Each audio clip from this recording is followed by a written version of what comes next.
하나님의 말씀입니다. 하나님의 말씀은 요한복음 20장 19절에서 23절 말씀 되겠습니다. 요한복음 20장 19절에서 23절 말씀 184페이지입니다.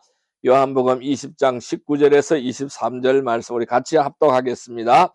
이날 곧 안식 후 첫날 저녁 때에 제자들이 유대인들을 두려워하여 모인 곳에 문들을 닫았더니 예수께서 오사 가운데 서서 이르시되 너희에게 평강이 있을지어다. 이 말씀을 하시고 손과 옆구리를 보이시니 제자들이 주를 보고 기뻐하더라.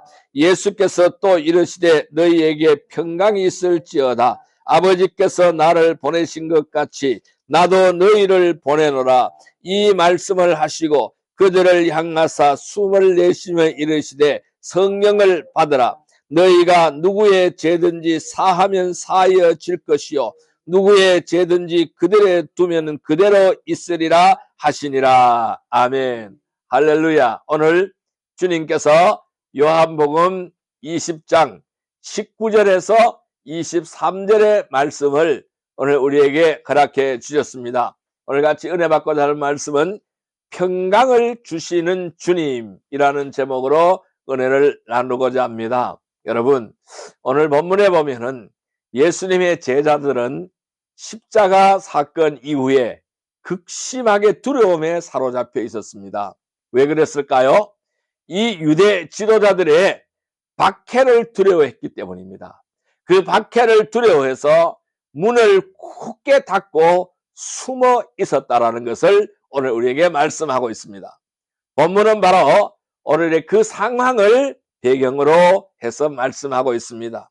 오늘 본문 20장 9절의 말씀, 19절의 말씀에 보니까 이날 곧 안식 후 첫날 저녁에 제자들이 유대인들을 두려워하여 모인 곳에 문들을 닫았다라고 설명해. 닫았더니 그랬어요. 그러니까 제자들의 마음은요, 불안과 혼란으로 가득 차 있었습니다. 미래에 대한 소망이 완전히 사라져버린 것이죠. 그런데 바로 그때 부활하신 주님께서 그들을 찾아오셨어요. 그들 가운데 나타나셨습니다. 닫힌 문이 있었지만은 바로 그분을 막을 수가 없었습니다. 그리고 주님께서 첫마디로 하신 말씀이 바로 뭐냐? 너희에게 평강이 있을지어다. 이 말씀이 제자들에게 하신 첫 번째 말씀이었습니다. 여러분, 너희들에게 평강이 있을지어다. 이 말씀은 주님이 제자들에게 하는 단순한 인사가 아닌 것입니다. 두려움 속에서 두려워서 떨고 있는 제자들에게 주시는 새로운 삶의 선언이다라고 설명드릴 수가 있어요. 주님은 그들의 두려움을 없애줄 뿐만 아니라 그 자리에 참된 평강, 그 평강으로 채워주셨다라는 것입니다. 오늘 우리도 제자들과 크게 다르지 않습니다. 세상은 불안과 혼란 속에 있습니다. 마음의 문을 닫고 살아갈 때가 얼마나 많은지 모릅니다. 그러나 부활하신 주님은 여전히 어떤 환경에 있든지 여전히 우리 가운데 찾아오십니다. 여전히 찾아오셔서 동일하게 말씀하십니다. 너희에게 평강이 있을지어다. 너희에게 평강이 있을지어다. 이 말씀을 동일하게 하신다라는 것이죠. 이제 이 본문을 통해서 주님께서 어떻게 두려움 속에 있는 제자들에게 평강을 주셨는지, 그리고 그 평강이 오늘 우리의 삶 속에서 어떤 의미를 가지는지를 함께 살펴보고자 합니다. 주님께서 어떻게 제자들에게 평강을 주셨을까요? 그 첫 번째 말씀은, 오늘 우리에게 주시는 첫 번째 말씀은 두려움 속에 찾아오셨다라는 것입니다. 한번 따라해 볼까요? 두려움 속에 찾아오셨다. 두려움 속에 찾아오셨다. 예, 주님은 두려움에 떨고 있는 제자들에게 직접 찾아오신 것입니다. 두려움 속을 찾아오신 주님이시라는 것입니다. 자, 오늘 20장 19절 말씀 우리 같이 한번 읽어보겠습니다. 이날 곧 안식 후 첫날 저녁 때에 제자들이 유대인들을 두려워하여 모인 곳에 문들을 닫았더니 예수께서 오사 서서 이르시되 너희에게 평강이 있을지어다. 이렇게 말씀하셨어요. 여러분, 이 예수님은 제자들이 있는 바로 두려움을 떨고 있는 그 장소로 예수님 직접 찾아가셨다는 것입니다. 여러분, 이 예수님의 제자들은 십자가 사건을 겪고 나서, 주님의 처형된 그 사건을 겪고 나서 극심한 두려움에 사로잡혀 있었습니다. 자기 자신도 붙들리면 죽지 않을까? 예수처럼 저렇게 죽지 않을까? 이러한 두려움 속에 있었다는 것이죠. 바로 이 유대 지도자들의 박해를 두려워했어요. 그래서 문을 굳게 닫고 숨어 있었다라고 오늘 본문에 설명하고 있습니다. 이 본문은, 오늘 본문은 그 상황을 배경으로 해서 예수님께서 말씀하시고 있는 장면이 되겠습니다. 닫힌 문입니다. 완전히 닫혀 있는 문입니다. 열려 있는 문이 아니고 닫혀 있는 문이라는 것이죠. 여러분, 이 닫혀 있는 문은 단순하게 물리적인 문이 아니라는 것입니다. 바로 제자들의 마음을 상징한다라는 거예요. 제자들의 마음의 문이 완전히 닫혀버렸어요. 건물의 문도 닫혀 있지만은 제자들의 마음의 문도 완전히 닫혀버렸다라는 것을 상징하고 있습니다. 절망과 두려움 속에 빠져져 있습니다. 혼란과 불안 속에 빠져져 있습니다. 그래서 절망과 두려움, 혼란과 불안으로 그들의 문은 닫혀 있던 거예요. 그들의 마음의 문은 완전히 닫혀져 있었습니다. 바로 이 닫혀져 있는 문은 뭐냐면은 그들의 내면을 샅샅이 보여주고 있다라고 설명할 수가 있겠죠. 바로 그때 부활하신 주님께서 그들 가운데 썩 나타나셨습니다. 닫힌 문이 주님을 막을 수가 없었습니다. 문은 분명히 닫혀 있는데 예수님은 그 닫힌 문을 통과해서 그들 가운데 서 있다라는 것입니다. 이것은 뭘 말씀할까요?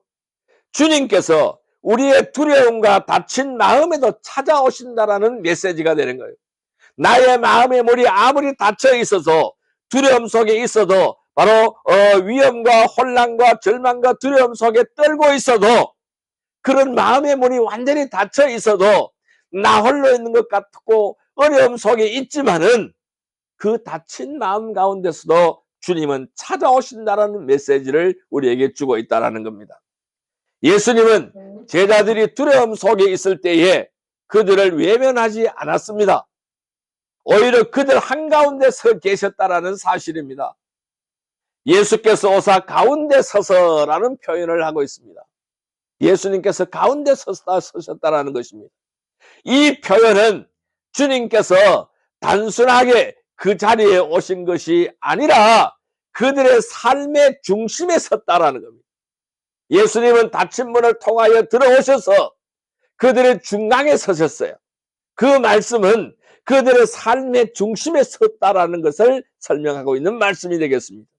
여러분, 시편 34편 4절 말씀에 보면은 내가 여호와께 구하며 내게 응답하시고 내 모든 두려움에서 나를 건지셨도다 라고 말씀하셨어요.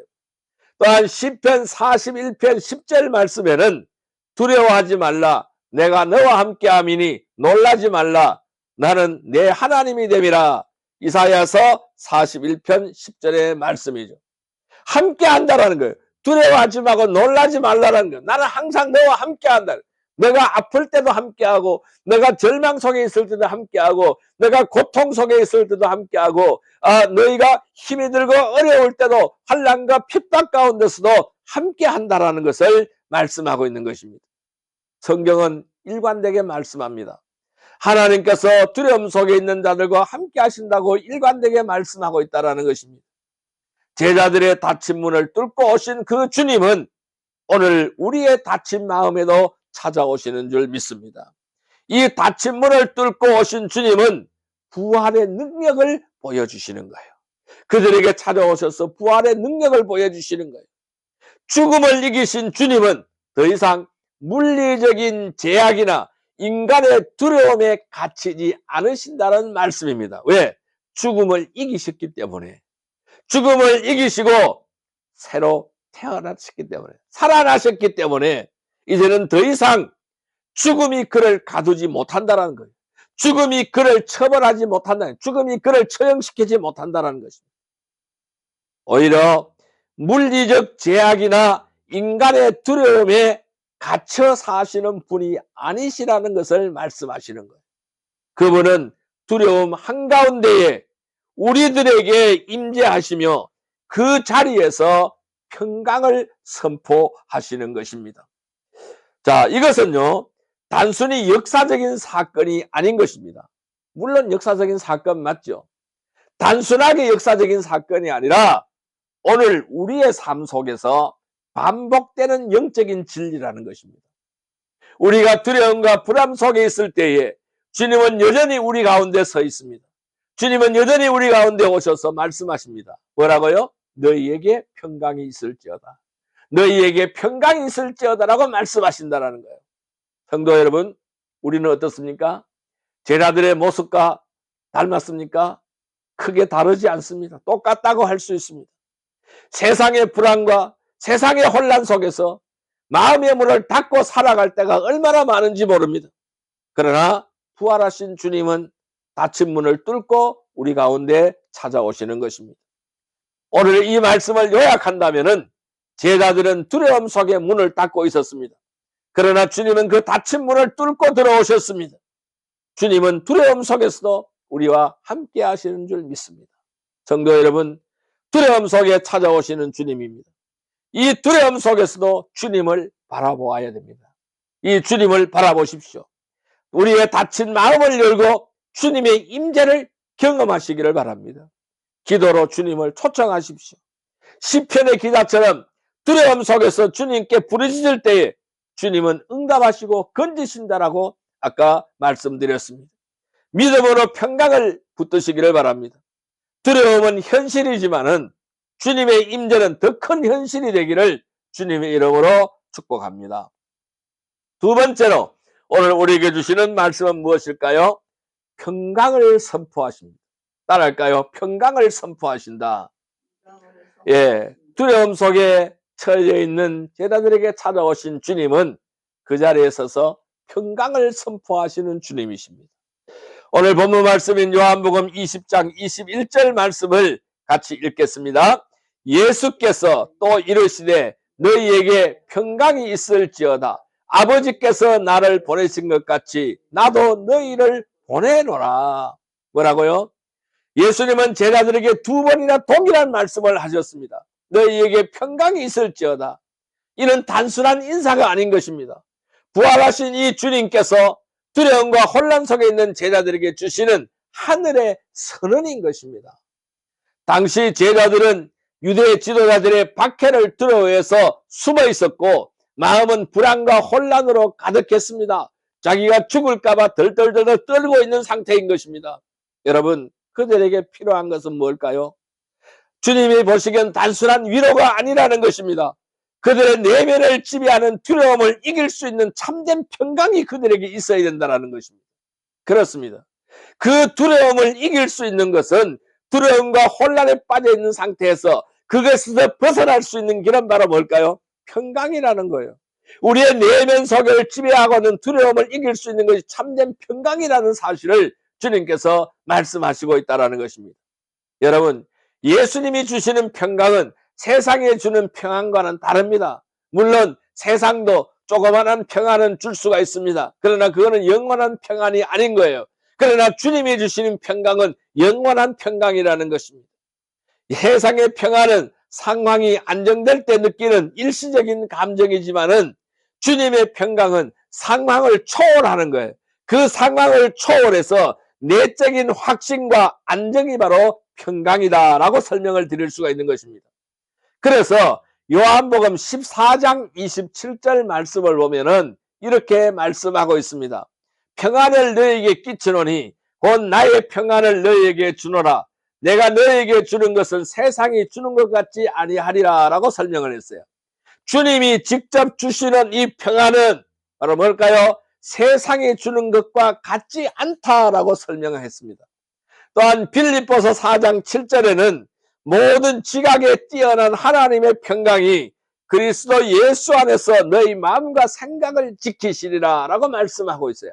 그러면은 이 하나님의 평강, 모든 지각에 뛰어난 이 하나님의 평강은 그리스도 예수 안에서 우리의 마음과 생각을 지키신다라는 거예요. 그러니까 우리의 마음과 생각을 지키는 것이 굉장히 중요한 거예요.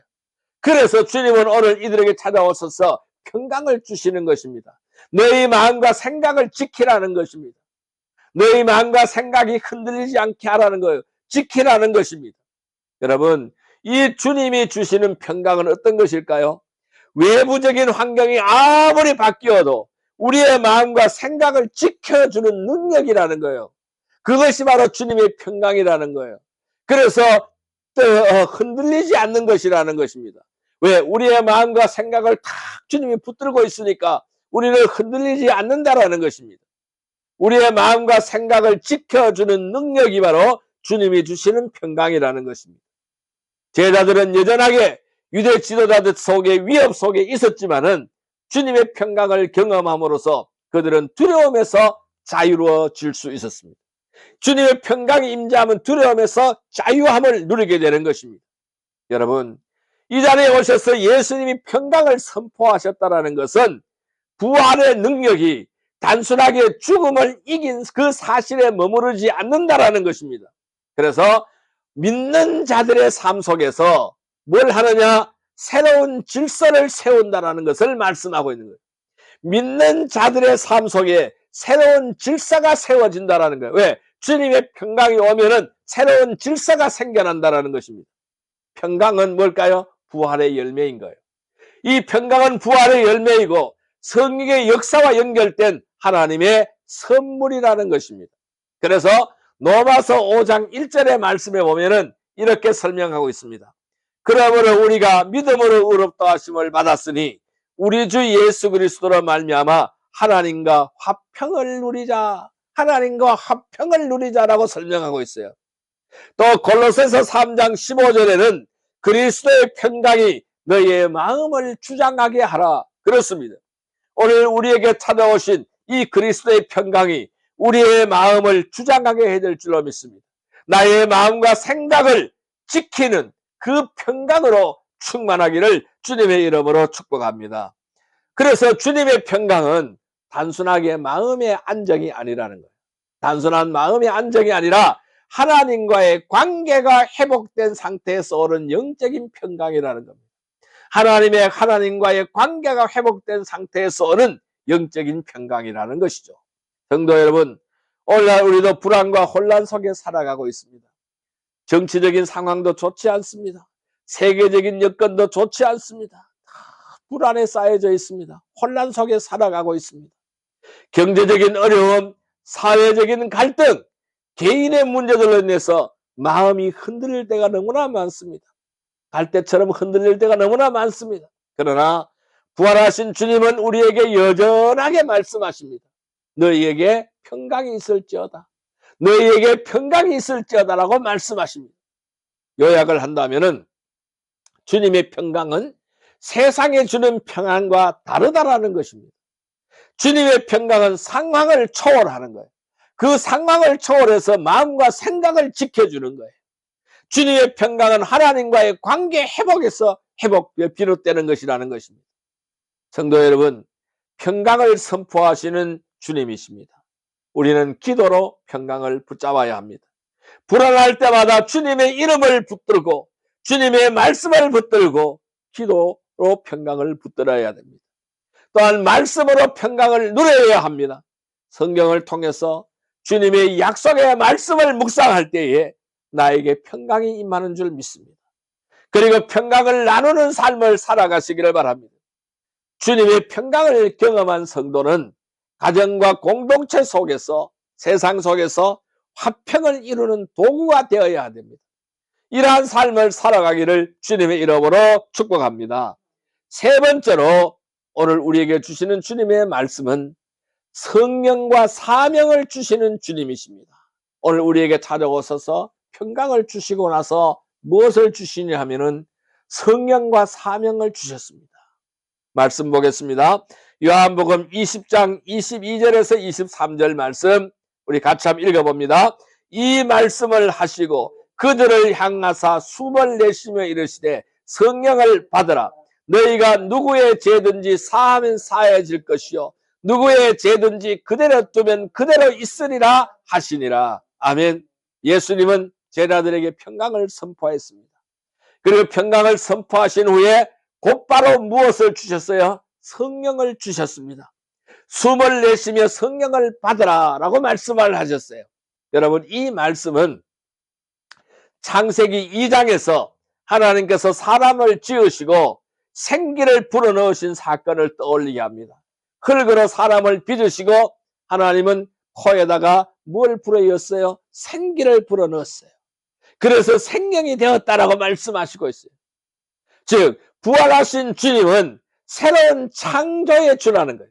부활하신 주님은 새로운 창조의 주로서 제자들에게 성령을 불어넣어 주심으로 해서 새로운 사명을 주셨다는 거예요. 그러니까 창세기 2장의 말씀과 거의 동일합니다. 이 말씀을 하시고 그들을 향하여 숨을 내쉬며 이랬을 때 성령을 받으라. 숨을 내쉬며 성령을 받으라 그랬어요. 자, 그러면 이 부활하신 주님은 새로운 창조주라는 거예요. 사람을 새롭게 하는 창조주라는 것입니다. 제자들에게 성령을 불어넣으심으로 해서 새로운 사명을 주셨습니다. 자, 어떤 사명입니까?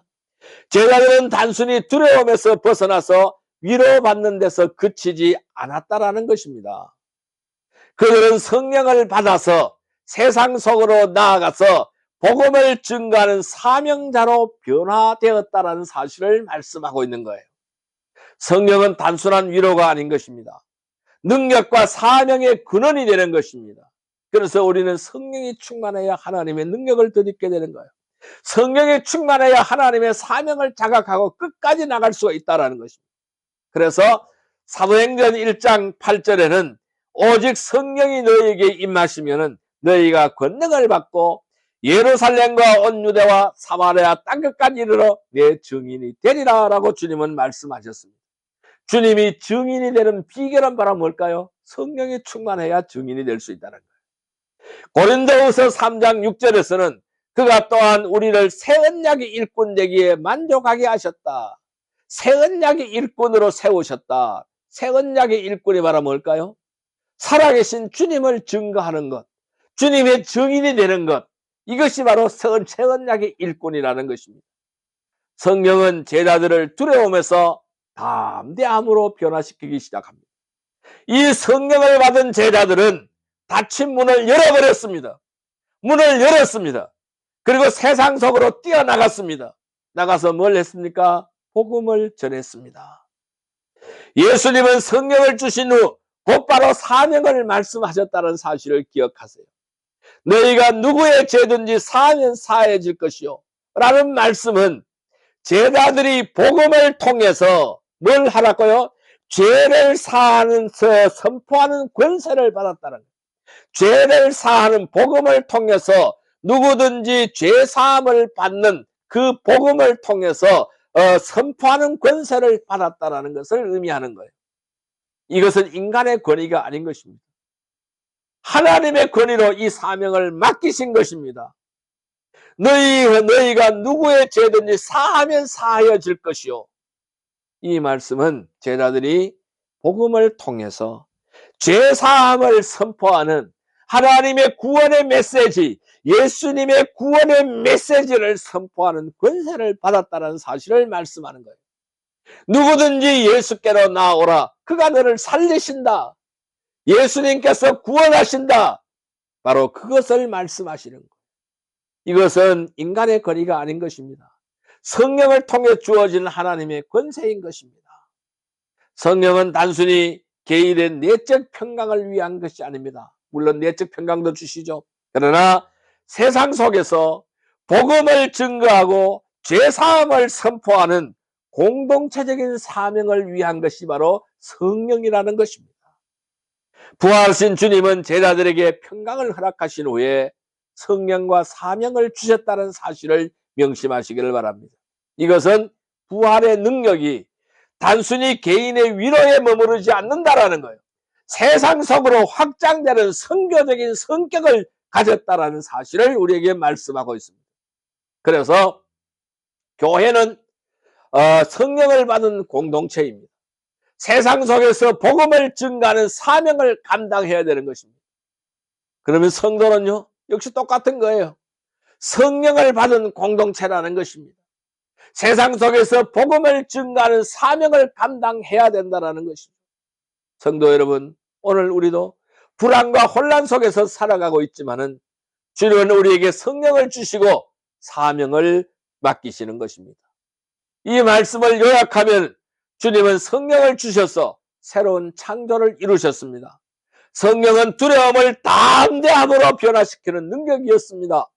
성령은 죄사함을 선포하는 사명을 감당하게 하시는 것입니다.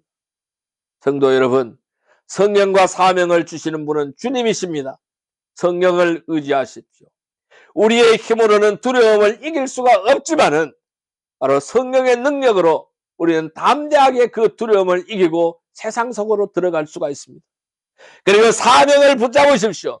성령을 받은 성도는 세상 속에서 복음을 증거하는 사명을 감당해야 됩니다. 죄사함의 복음을 선포하시기를 바랍니다. 우리의 말과 삶을 통해서 예수 그리스도의 복음을 전하고 사람들에게 참된 자유와 평강을 나누시기를 주님의 이름으로 축복합니다.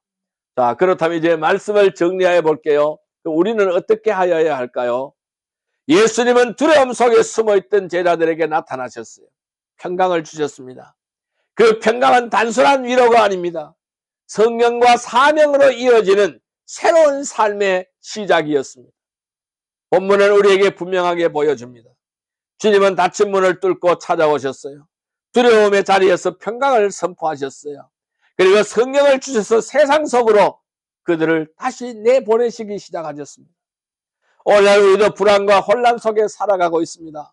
경제적인 어려움, 사회적 갈등, 개인의 문제들로 인해서 마음이 흔들릴 때가 매우 많습니다. 그러나 부활하신 주님은 우리에게 여전히 우리에게 말씀하십니다. 너희에게 평강이 있을지어다. 이 말씀은 단순한 인사가 아닌 거예요. 우리의 삶을 새롭게 하시는 선언이라는 말씀입니다. 새로워지라는, 너는 이제 새 사람이다라는 것입니다.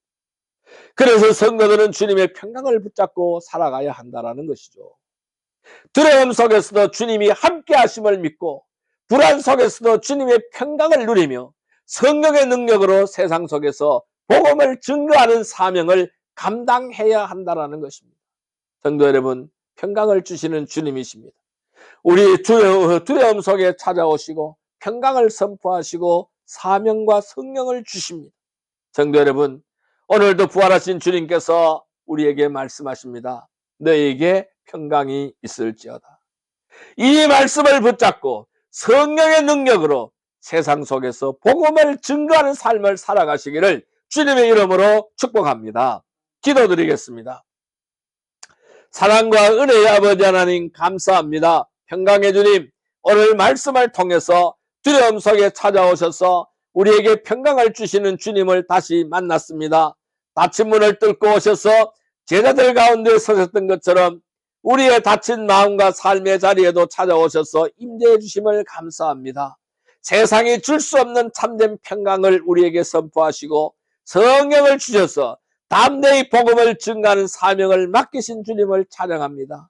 이제 우리의 삶이 두려움이 아닌 평강으로, 불안이 아닌 확신으로, 무력함이 아닌 성령의 능력으로 채워지게 하여 주옵소서. 가정과 일터와 세상 속에서 주님의 평강을 붙잡고 살아가며 우리의 말과 행동을 통해서 복음의 증인으로 서게 하여 주옵소서. 예수 그리스도의 이름으로 기도드리옵나이다. 아멘.